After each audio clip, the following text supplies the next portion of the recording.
Okay, so you just looked at what I've done these past couple months. So now we're going to take a look at each asset individually and I'll tell you how I feel about them personally. So this was my portfolio 4 asset that I've done. This was a simple character bust of an alligator character.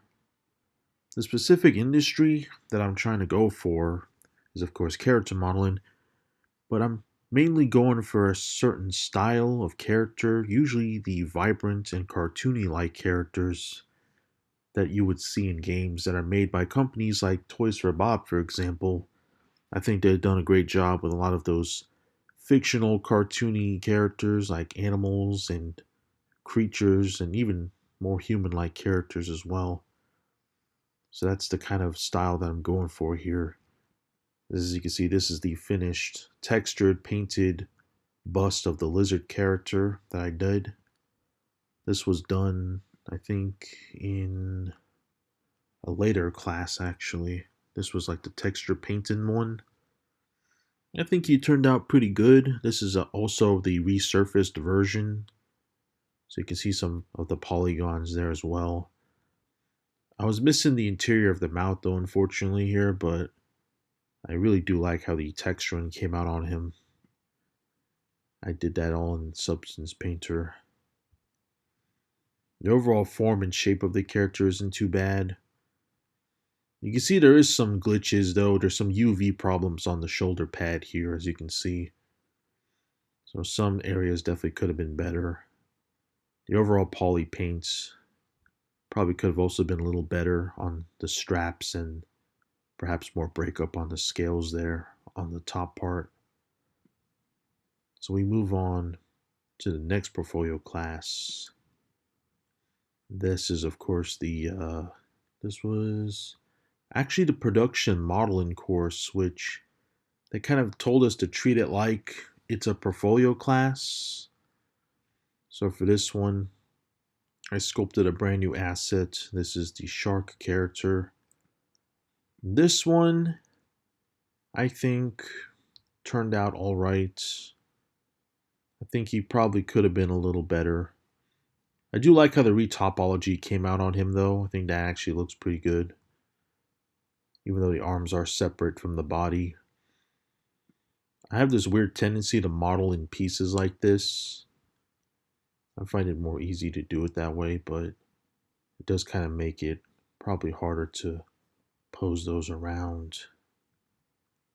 The overall form and shape of the character isn't quite accurate to the reference image, and I was told by the instructors that I should work on refining the form and shape of the character a little bit more, such as getting the head shape right, and the anatomy itself, of course, is always something that I gotta work on. I feel like the anatomy here is not really too good. It's okay, I suppose, but it could be a little better. A lot of the games that Toys for Bob make, the characters usually do have the exaggerated proportions and such like this in those video game worlds. It's really not too bad on this one. The lizard bust, of course, I want to go back to that for a second. So I remember a question to ask is if this asset will be ready and finished. Of course, I would say this bust in particular isn't quite a finished asset. Perhaps it could be used as like a statue in the background, perhaps, or something like that. But we move on to this again. And honestly, I do feel like the shark here is a completed asset as he's been sculpted and resurfaced here. So he's honestly ready to go for a game world. The only thing he needs, however, is of course texturing. And my goal for this course, I'm definitely going to consider poly painting him and giving him some color to really make him stand out.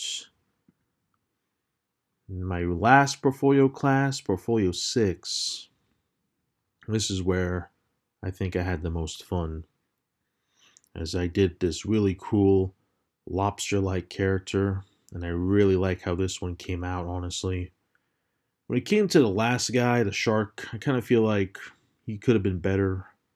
But this one, I don't know. I think I did a really good job on this one, I personally would say. But of course, some areas could always be better, like the anatomy and the way limbs connect to each other. But this is definitely probably my personal favorite model that I've made so far here while at Full Sail. As you can see, I poly painted him as well just to really bring out all the detail and color on him. However, I wouldn't say he's quite ready yet, as when it comes to resurfacing this model, he definitely needs a lot more work, as I actually did not quite get to finish that yet, unfortunately. That is the lobster character. This is definitely the funnest project I worked on. As for the shark dude, I think he looks alright as well, but he could definitely look a lot better as well. And the reason why, of course, I chose these assets is because I really like how they look. I think they will fit in pretty well into video game worlds. And I also kind of chose character concepts that I kind of knew that I can handle and model as well. But with the lobster guy, I decided to really challenge myself with this asset. When I chose this character to model, I honestly didn't think I was going to be able to do it. I kind of pushed myself in December to really try for something extra challenging. The end results really show here as I put so much thought and a lot of creative talent into this one. But overall, those are my three assets that I have available.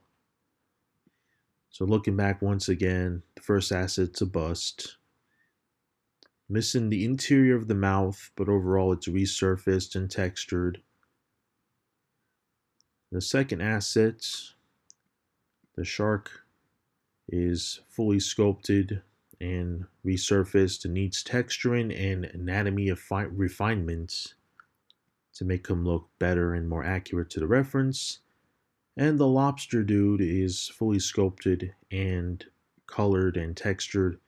However, he needs to be resurfaced and retopoed so I can get that nice resurfaced mesh for that demo reel. It's going to be a real challenge to get this guy resurfaced, but I look forward to giving it a shot this month, and hopefully this demo reel will look just as beautiful as this guy and the rest of my creations I did.